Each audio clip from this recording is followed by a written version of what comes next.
Mbak, kita masih di sini duduk ya. Makasih ya Bu. Iya. Udah nyaman duduknya? Udah Bu. Gimana tadi perjalanannya? Alhamdulillah lancar aja sih Bu, cuma kangen Bu, tapi hujan. Tapi bosan hujan. Oh. Oke. Sebelumnya dengan Mbak siapa kalau boleh tahu? Saya kucing Tias, bisa dipanggil Tias Bu, yang kemarin Oh. dari Ibu sore-sore itu.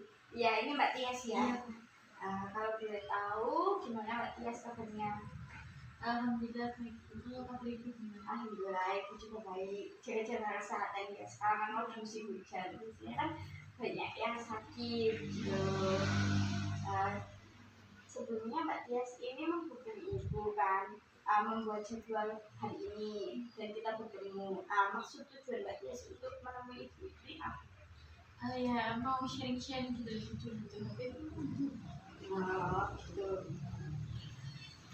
Mbak Tias ingin melakukan proses konseling jantung itu. Sebelumnya Mbak Tias sudah pernah kah atau belum pernah melakukan proses konseling?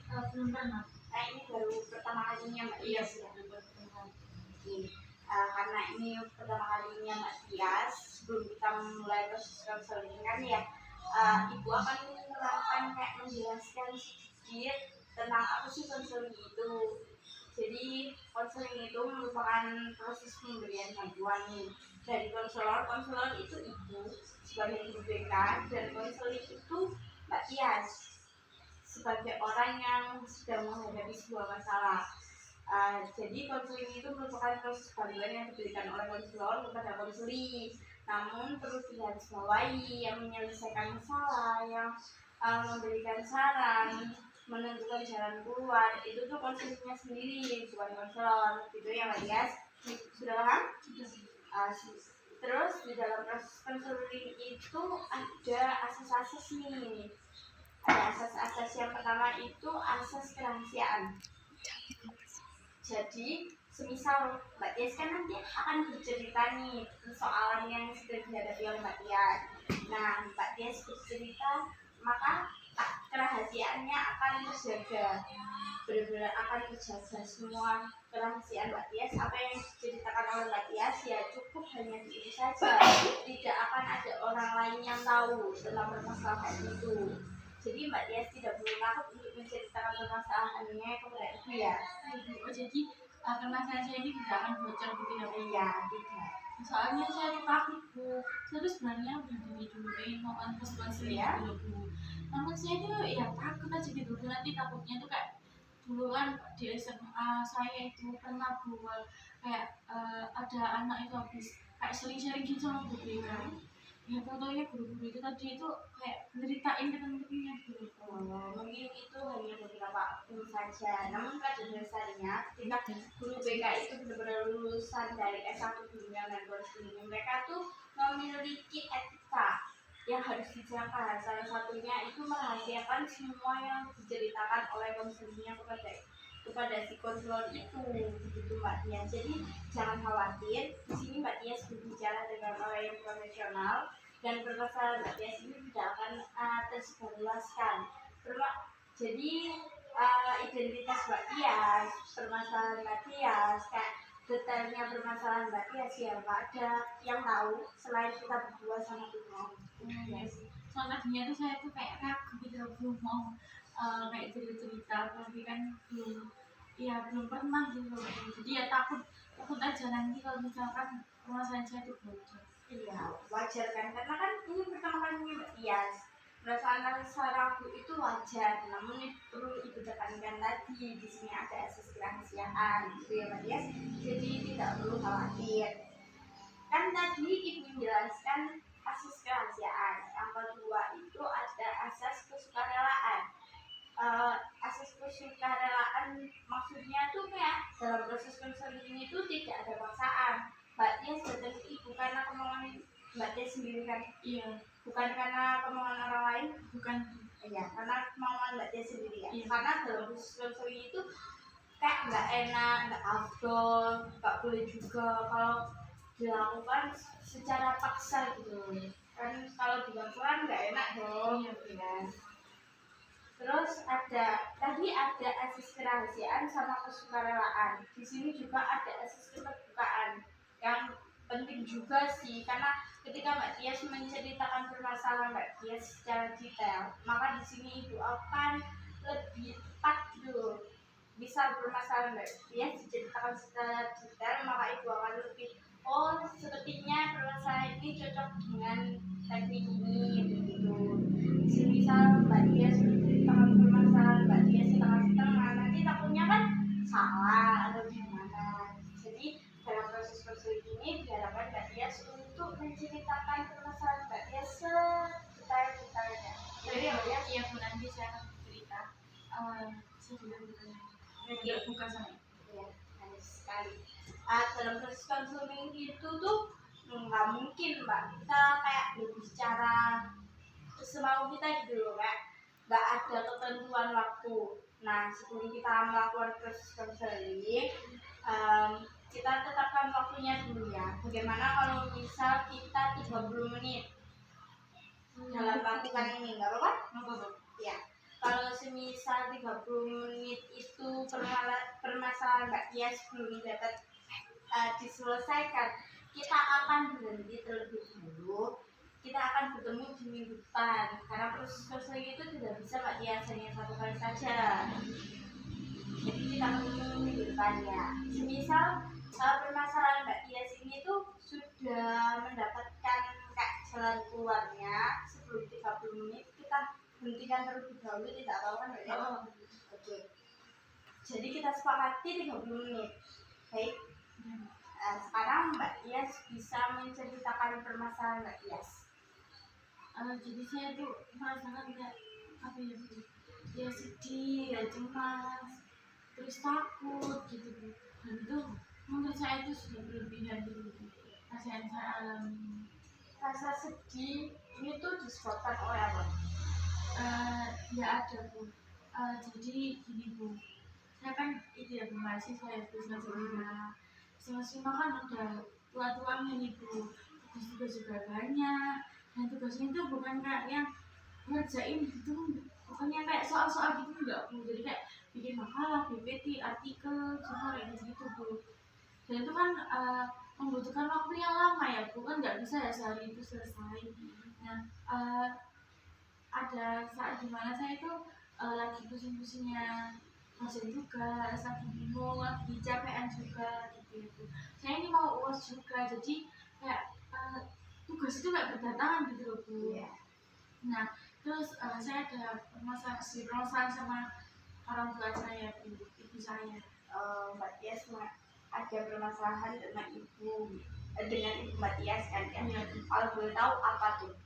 Jadi gini Bu, waktu kemarin ya Bu, itu kan saya kan masih tugas ya Bu. Ya.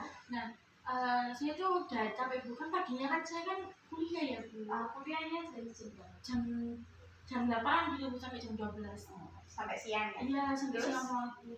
Nah sedangkan biasanya itu gini Bu, kan malam kan kita akan kerjain tugas yang lain, terus kan tidurnya nanti malam, terus pagi itu kan harus kuliah, terus habis kuliah nanti ada tugas itu Bu. Nah pada saat kemarin itu saya tuh kayak tidurnya tuh bener-bener malam banget gitu loh Bu. Nah terus saya ini paginya kan harus kuliah ya Bu, siangnya ternyata dapat tugas Bu. Saya mengerjakan itu, nah dikasih data waktunya itu sampai jam 3 malam gitu Bu. Jadi saya bisa nggak bisa ya harus menyelesaikan itu secara cepat gitu loh Bu. Iya. Nah sebelum itu saya tuh udah kayak bantuin ibu saya gitu Bu, kayak udah cuci piring, terus tiap pulang ke belakang gitu. Nah terus saya melihat jam Bu, nah melihat jam itu udah sore gitu loh Bu. Nah saya ini takut nanti nggak bisa ngerjain tugasnya gitu loh Bu. Karena deadline itu Iya, kan ya? akhirnya saya itu Bu langsung ngerjain tugas tadi Bu. Saya dengan kayak ya terus guru-guru agak cemas sedikit ya Bu, takutnya kan nggak nututi gitu loh Bu. Nah karena ibu saya itu kayak tiba-tiba masuk mau jawab, terus langsung masuk bilang, nah ini aku kan udah kayak gitu Bu. Ibu saya itu kayak marah-marah gitu loh Bu. Nah gurunya itu bukan kayak yang kak sibuk kalau nggak sibuk bantuin ini enggak Bu, jadi langsung bilang seperti itu Bu. Nah saya itu langsung ya saya jawab itu omongan orang tua saya. artinya sebelumnya ibu nyaratin dulu ya permasalahan Mbak Tias. Mbak Tias itu di sini posisinya sedang menempuh kuliah di semester 5 yang lagi sebentar lagi mau UAS, jadi tugasnya lagi berat-beratnya. Terus Mbak Tias mengalami kayak mungkin sedikit perselisihan antara ibu Mbak Tias, karena ya Mbak Tias tadi ada tugas, ada kewajibannya Mbak Tias sebagai mahasiswa untuk dikerjakan. Namun di posisi itu juga Mbak Tias disuruh sama ibu Mbak Tias untuk ini ya, untuk nyapu. Oke, dari permasalahan Mbak Tias ini sepertinya cocok sekali dengan metode kursi kosong. Jadi kursi kosong itu kayak gini Mbak Tias. Semisal ya Mbak Tias di sini itu Mbak Tias menjadi diri Mbak Tias sendiri. Apa yang dirasakan Mbak Tias pada saat itu, apa yang diomongkan Mbak Tias pada saat itu, ya ini jadi kamu sendiri gitu. Ketika Mbak Tias berada di sini, nah itu tuh Mbak Tias berubah menjadi ibu Mbak Tias. Apa yang diucapkan oleh ibu Mbak Tias pada saat itu, mukanya bagaimana, ditutupinya bagaimana. Nah itu nanti Mbak Tias ini berbicara dengan ibu Mbak Tias. Di depan Mbak Tias akan membayangkan di depan Mbak Tias itu ada ibu Mbak Tias. Sebaliknya kalau Mbak Tias di posisi ibu di sebelah situ, Mbak Tias akan menjadi sosok ibu Mbak Tias pada saat itu tuh kayak gimana? Apa sudah paham dengan penjelasan ibu? Sudah? Oke, sebelumnya di sini ibu ingin Mbak Tias membayangkan wajah ibu Mbak Tias pada saat itu, gimana konotasi berbicaranya gitu, tinggi rendahnya suaranya ibu Mbak Tias. Tolong Mbak Tias bayangkan pada saat itu ya. Sudah? Oke, apakah bisa dimulai sekarang teknik kursi kosongnya? Dimulai dari siapa dulu? Pada saat itu tuh yang ngomong duluan itu Mbak Tias atau ibunya? Ibu. Ya, sekarang Mbak Tias bisa duduk di posisi sebelah, serong ke sini, serong ke Mbak Tias. Ya. Gimana? Waktu itu bilangnya kayak gimana? Jadi pertama kan saya kan jadi kursi, Ya. sambil Ya. supaya baju saya itu ngedobrak terus masuk sambil berdiri. Kak, belum nyapu kan no? Kayak gitu. Gitu doang awalnya. Iya. Terus Mbak Tias gimana? Ya, sampai posisi. Lalu saya itu ngejawab Bu, ya sebentar Bu, masih nugas. Mbak Tias bilangnya dengan nada halus ya. Iya, pada Bu. saat itu nggak ada kayak ngelawan atau gimana enggak. Terus saat itu gimana? Lalu ibu saya langsung menjawab gitu Bu, tugas terus, mbak yang kok dikerjakan, saya nanti aku sih omang yang ibu. Ya, itu yang diucapkan di Mbak Tias. Nggak ada yang lain, sudah gitu doang. Oh, mas saya yang jawab. Oh, Mbak Tias lagi yang jawab. Terus saya tuh langsung jawab kayak gini. Iya bentar Bu, masih nugas, ini tugas itu banyak. Deadline-nya tuh jam 8. Bisa nggak bisa, harus selesai hari ini dan harus ngebut. Terus ibu saya jawab lagi. Oh, ya gimana Mbak Tias? Bisa diungkapkan? Lalu ibu saya langsung jawab kayak gini. Alasannya dia kan ada orang tua ngomel terus. Dia terus menang, gak usah ngomong aja gitu. Kayak gitu. Iya. Udah, terus Mbak Tiasnya gimana? Saya ya diem aja, Bu, kan nggak boleh ngomong sama beliau. Ya saya ingin ngomong gitu loh Bu. Oh, ya. sebenarnya. Iya, saya tuh sebenarnya tuh ingin ngomong tapi ibu saya tuh sudah ngomong, jadinya saya nggak mau jawab. Dari apa yang dilakukan pada saat itu, dari Mbak Tias kayak ngobrol sama ibunya itu, sebenarnya Mbak Tias ingin berbicara. Iya. Namun Mbak Tias memilih untuk diam. Nah, Iya. kalau boleh tahu nih, kalau ibu tahu, Mbak Tias tuh ingin bicara kayak gimana? Semisal nih, Mbak Tias kan udah di posisi sini, hadap ibunya. Mbak Tias tuh pengen ngomong gimana ke ibu? Berarti saya anggap di sini ibu saya. Iya. Saya mau ngomong yang dulu saya nggak sempat ngomong gitu. Yang Mbak Tias dulu tuh hanya diem aja gitu loh. Kan kata Mbak Tias tadi ingin Mbak Tias sebenarnya ingin ngomong. Iya. Nah, sekarang bisa diungkapkan. Bayangin di depan Mbak Tias itu ada ibu Mbak Tias. Apa yang ingin diomongkan? Iya, saya juga kuliah, Bu. Saya juga semester 2. Tugasnya itu juga banyak. Saya sudah nyapu belakang, saya juga sudah cuci piring. Ya kenapa nggak adik? Kenapa semua harus aku? Aku juga kuliah, tugas aku juga banyak. nggak hanya cuma satu mata kuliah aja, tapi banyak mata kuliah yang ngasih tugas dan itu dapatnya mepet semua, jadi nggak bisa ditinggal kemana-mana. Saya aja mandi aja belum sempat. Itu yang ingin diungkapkan sama Mbak Tias ya. Dari apa yang sudah kita lakukan tadi, bagaimana perasaan Mbak Tias? Ya alhamdulillah kalau ke sibuk, meskipun ya bukan dengan ibu saya langsung, tapi saya tuh kayak ya udah tenang gitu. Sudah agak tenang ya, sudah gak kayak pertama tadi yang awal-awalnya tadi. Sekarang apa yang sudah sama Mbak Tias ini sudah diungkapkan kepada ibunya.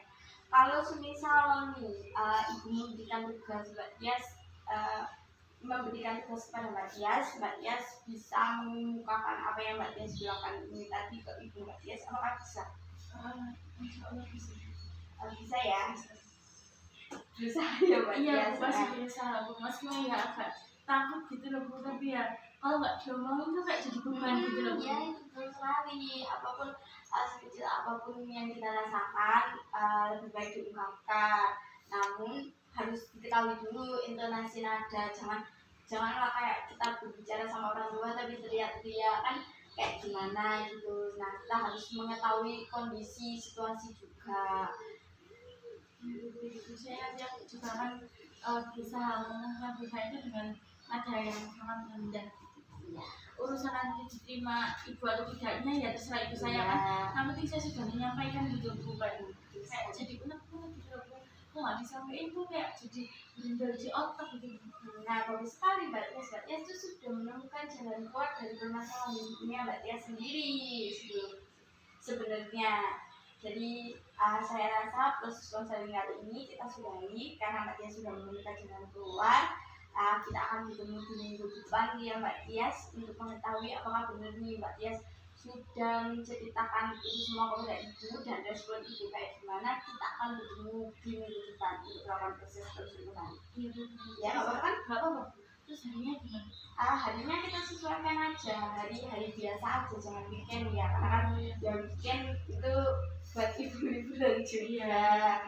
Ya, nanti Mbak Tias bisa kayak WhatsApp saya, kan sudah punya nomor WhatsApp saya. Jadi Mbak Tias WhatsApp saya dulu, kita tentuin hari kapan bisanya, terus jam berapa, lewat WhatsApp aja. Oke? Jadi udah selesai ya? Iya, sudah selesai. Ya, terima kasih ya Bu, udah bantu saya buat apa ya Bu, saya jadi kayak sedikit ringan gitu Bu. Sebenarnya bisa membawa beban yang banyak.